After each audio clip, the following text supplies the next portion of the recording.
എപ്പോഴും ചിരിച്ചും കളിച്ചും മാത്രം മലയാളികൾ കണ്ടിരുന്ന നസ്രിയയാണ് കഴിഞ്ഞ ദിവസം താൻ ആകെ തകർന്നിരിക്കുകയാണെന്നും മാനസികമായി തകർന്ന അവസ്ഥയിലായതുകൊണ്ട് തന്നെ സോഷ്യൽ മീഡിയയിൽ നിന്ന് തന്നെ വിട്ടുനിൽക്കുകയായിരുന്നു എന്ന് പറഞ്ഞുകൊണ്ട് കഴിഞ്ഞ ദിവസം പോസ്റ്റ് ഇട്ടിരുന്നു. ഇതിന് പിന്നാലെ വലിയ രീതിയിലുള്ള പ്രതികരണങ്ങളാണ് സോഷ്യൽ മീഡിയയിൽ നടന്നുകൊണ്ടിരിക്കുന്നത്. എന്താണ് സത്യത്തിൽ നസ്രിയയ്ക്ക് സംഭവിച്ചത് എന്നറിയാനുള്ള കാത്തിരിപ്പിലായിരുന്നു പ്രേക്ഷകർ ഒന്നാകെ. ആ കൂട്ടത്തിൽ പലരുടെയും നിഗമനം മാറിക്കൊണ്ടിരിക്കുകയാണ്. 19-ാം വയസ്സിൽ നസ്രിയ എടുത്ത തീരുമാനം തെറ്റിപ്പോയോ എന്നാണ് പലർക്കും അറിയേണ്ടത്.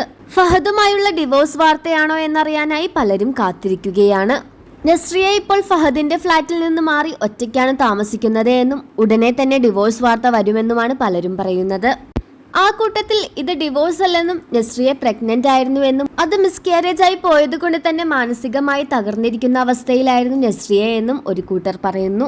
3 മാസത്തോളമായി നസ്രിയ സോഷ്യൽ മീഡിയയിൽ നിന്നും മാറി നിൽക്കുന്നു. ഡിവോഴ്സ് വാർത്തയാണെങ്കിൽ എങ്ങനെയാണ് ആ നോട്ടിൽ നസ്രിയ നാസിം ഫഹദ് എന്ന് എഴുതുക? നസ്രിയ നാസിം എന്ന് മാത്രമല്ലേ എഴുതുകയുള്ളൂ. എന്തായാലും ഫഹദുമായുള്ള ഡിവോഴ്സ് വാർത്തയല്ലെന്ന് ഇതിൽ നിന്ന് തന്നെ വ്യക്തമാക്കാം.